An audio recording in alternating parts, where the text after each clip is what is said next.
ಕಡತ ನ್ಯೂಸ್. ತುಮಕೂರಿನಲ್ಲಿ ನಡೀತಾ ಇರುವ ಕಾಂಗ್ರೆಸ್ ಸಾಧನಾ ಸಮಾವೇಶವು ಕಾಂಗ್ರೆಸ್ಗೆ ಮಾತ್ರ ಸಾಧನೆ, ಆದರೆ ರಾಜ್ಯದ ಜನತೆಗೆ ಅದು ವೇದನೆ ಅಂತ ವ್ಯಂಗ್ಯವಾಡಿದ ಛಲವಾದಿ ನಾರಾಯಣ ಸ್ವಾಮಿ ಮಾತನಾಡಿ, ಸಾಧನಾ ಸಮಾವೇಶ ನಾಚಿಕೆಗೇಡಿನ ಸಮಾವೇಶ. ಅವರಿಗೆ ಸಾಧನೆ ರಾಜ್ಯದ ಜನತೆಗೆ ವೇದನೆಯಾಗಿದೆ. ಸಾಧನೆ ಏನು ಎಂಬುದನ್ನು ಮುಖ್ಯಮಂತ್ರಿ ಉಪಮುಖ್ಯಮಂತ್ರಿ ಹೇಳಿಲ್ಲ. ಕಾಂಗ್ರೆಸ್ ಸರ್ಕಾರ ಕಳ್ಳರ ಸಂತೆ, ಪ್ರಶ್ನಿಸುವವರು ಯಾರೂ ಇಲ್ಲ. ಪ್ರಜಾಪ್ರಭುತ್ವಕ್ಕೆ ದ್ರೋಹ ಮಾಡುವುದು ಅವರ ಉದ್ದೇಶ. ಗ್ಯಾರಂಟಿ ಯೋಜನೆ 106 ಹೇಳಿದ್ರು 5 ಗ್ಯಾರಂಟಿ ಜನರಿಗೆ ತಲುಪಿಲ್ಲ. ಗೃಹಲಕ್ಷ್ಮಿ 6 ತಿಂಗಳಿಗೆ ಕೊಡ್ತಿದ್ದಾರೆ, ಫೆಬ್ರವರಿ ತಿಂಗಳದ್ದು ಕೊಟ್ಟಿಲ್ಲ ಅಂತ ಪತ್ತೆ ಹಚ್ಚಿದ ಮೇಲೆ ಸಚಿವರು ಕಣ್ಣೀರು ಹಾಕಿದ್ರು. ಬೇರೆ ಯಾವ ಲಕ್ಷ್ಮಿಗೆ ಹೋಗಿದೆ ಹೇಳಿ ಅಂತ ಉತ್ತರ ಇಲ್ಲ. 42,000 ಕೋಟಿಯಲ್ಲಿ 21,000 ಕೋಟಿ ಬೇರೆ ಬೇರೆ ಇಲಾಖೆಗಳ ಪಾಲು. ಇದರಲ್ಲಿ 14,000 ಕೋಟಿ ಗ್ಯಾರಂಟಿ, ಸಂವಿಧಾನ ದಿನಾಚರಣೆ. ಅದೇ ಹಣ ಮಹಾದೇವಪ್ಪ ಕ್ಷೇತ್ರದಲ್ಲಿ ನಾಗರಿಕ ಹೇಳಿದ್ದು ಆಸ್ಟ್ರೇಲಿಯಾ ಶಿಕ್ಷಣ ಮಾಡಲು 2 ವರ್ಷದಿಂದ ಹಣ ಕೊಟ್ಟಿಲ್ಲ. ಗ್ಯಾರಂಟಿ ಎಲ್ರಿಗೂ ಉಚಿತ ಅಂತ ಹೇಳಿದ್ರಿ, ಮಹಾದೇವಪ್ಪ ಅವ್ರಿಗೆ ಉಚಿತ ಇಲ್ಲ. 52,000 ಕೋಟಿಗಳಲ್ಲಿ ದಲಿತರಿಗೆ ಕೊಟ್ಟಿಲ್ಲ. ಅಸಂವಿಧಾನಿಕ ದಲಿತರಿಗೆ ಮಾಡಿದ ದ್ರೋಹ ತೋರಿಸಲು ಸಾಧನೆ ಸಮಾವೇಶ ಮಾಡ್ತಿದ್ದಾರೆ. 187 ಕೋಟಿ ನೇರ ವೈಯಕ್ತಿಕ ಖಾತೆಗಳಿಗೆ ವರ್ಗಾವಣೆ ಮಾಡಿಕೊಂಡಿದ್ದಾರೆ. ನಾಗೇಂದ್ರ ಮಂತ್ರಿಗಿರಿ ಕಳೆದುಕೊಂಡ್ರು, ಹಣ ರಿಕವರಿ ಆಗಿದೆ ಅಂತಾರೆ. ಆಗಿದೆಯಾ? ಮೂಡ ರಾತ್ರೋರಾತ್ರಿ ವಾಪಸ್ಸು ಕೊಟ್ಟಿರಿ. ಕಾಂಗ್ರೆಸ್ ಹೊಸ ನೀತಿ ಯಾರು ಬೇಕಾದ್ರೂ ಕಲಿಬಹುದು. ಕಾಂಗ್ರೆಸ್ ಸರ್ಕಾರ 3 ವರ್ಷಗಳ ಸಾಧನಾ ಸಮಾವೇಶ ಅಂತೇಳಿ ಇವತ್ತು ತುಮಕೂರಿನಲ್ಲಿ ದೊಡ್ಡ ಸಮಾರಂಭವನ್ನ ಏರ್ಪಡಿಸಿದ್ದಾರೆ. ಕಾಂಗ್ರೆಸ್ನವರಿಗಿದು ಸಾಧನೆಯಂತೆ ಕಂಡಿದೆ. ರಾಜ್ಯದ ಜನರಿಗೆ ಇದು ವೇದನೆಯಾಗಿದೆ.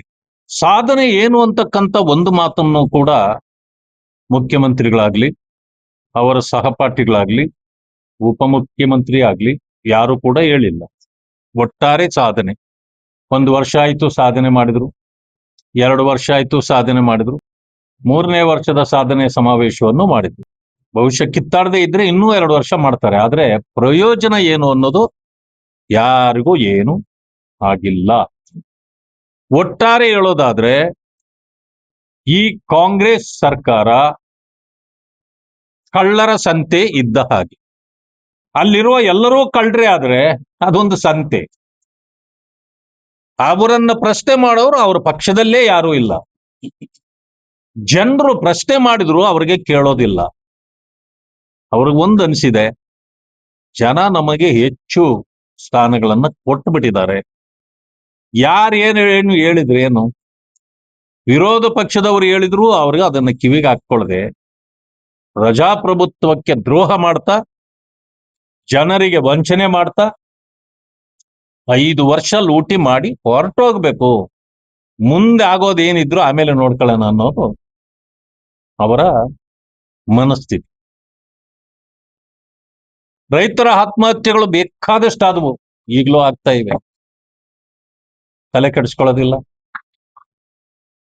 ಗ್ಯಾರಂಟಿ ಯೋಜನೆಗಳು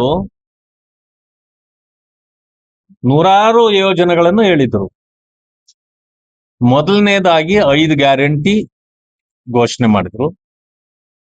ಹಂತ ಹಂತವಾಗಿ ಬೇರೆಲ್ಲವುಗಳನ್ನು ಕೂಡ ನಾವು ಮಾಡ್ತೇವೆ ಅಂತ ಹೇಳಿದ್ರು. 5 ಗ್ಯಾರಂಟಿಗಳೇ ಯಾವುದೂ ಸರಿಯಾಗಿ ಜನರಿಗೆ ತಲುಪಲಿಲ್ಲ. ನುಡಿದಂತೆ ನಡೆದಿದ್ದೆ. ಅರೆ, ನೀವು ಬಾಯಿ ಮಾತಿನಲ್ಲಿ ಹೇಳ್ಕೊಂಡ್ರೆ ಏನ್ ಪ್ರಯೋಜನ? ಎಲ್ಲಿ ನಡೆದ್ರಿ? ಗೃಹಲಕ್ಷ್ಮಿ ಯೋಜನೆಯಲ್ಲಿ 2,000 ರೂಪಾಯಿ ಕೊಡೋದು 6 ತಿಂಗಳಿಗೋ 3 ತಿಂಗಳಿಗೋ ಒಂದ್ಸಾರಿ ಹಾಕ್ತೀರಿ.